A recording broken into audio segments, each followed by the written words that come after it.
Friday Lynch numéro 18, bonsoir à toutes et à tous. Et on attaque sans plus tarder la création avec Black Day to Freedom, un court métrage de Rob Shue.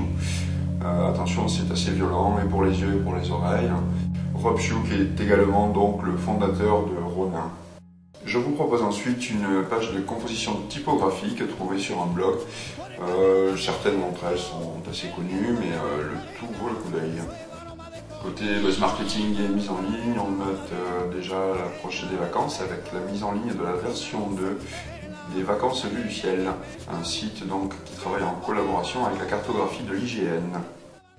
Une méga teuf chez Curie, vous allez voir cette petite vidéo très marrante qui est censée donc promouvoir les études de chimie, où l'on voit donc l'eau et le potassium se bastonner et le carbone et l'hydrogène s'attirer irrésistiblement.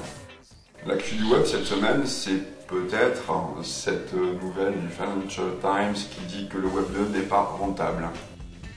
Je vous propose ensuite deux liens sur une actu qui a fait un petit peu le buzz cette semaine aux États-Unis, hormis bien sûr la victoire de Barack Obama.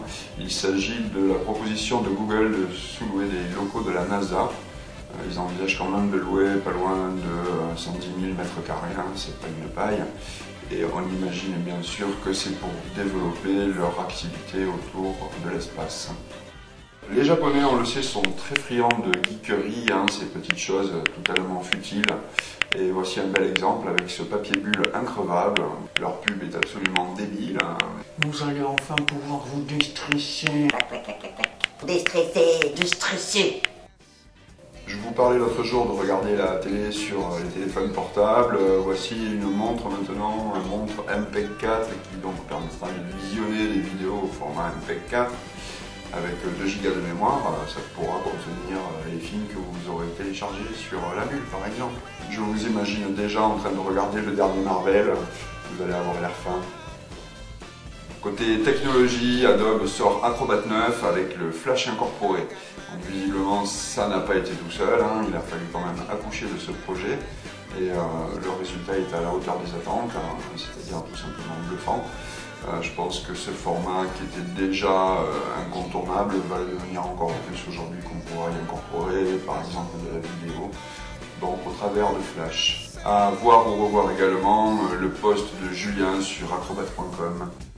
Si l'on en croit la lecture de cet article, il semblerait que la sortie de Facebook Open soit une réponse plus ou moins contrainte à l'Open Social de Google.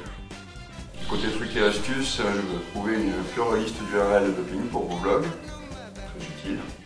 Également très utile, mais peut-être pas pour tout de suite et peut-être pas pour toutes les bourses, c'est Intuiface. Intuiface, donc c'est cette technologie très Minority Report qui a été repérée et mise en exergue aux dernières rencontres de speed dating de SFR.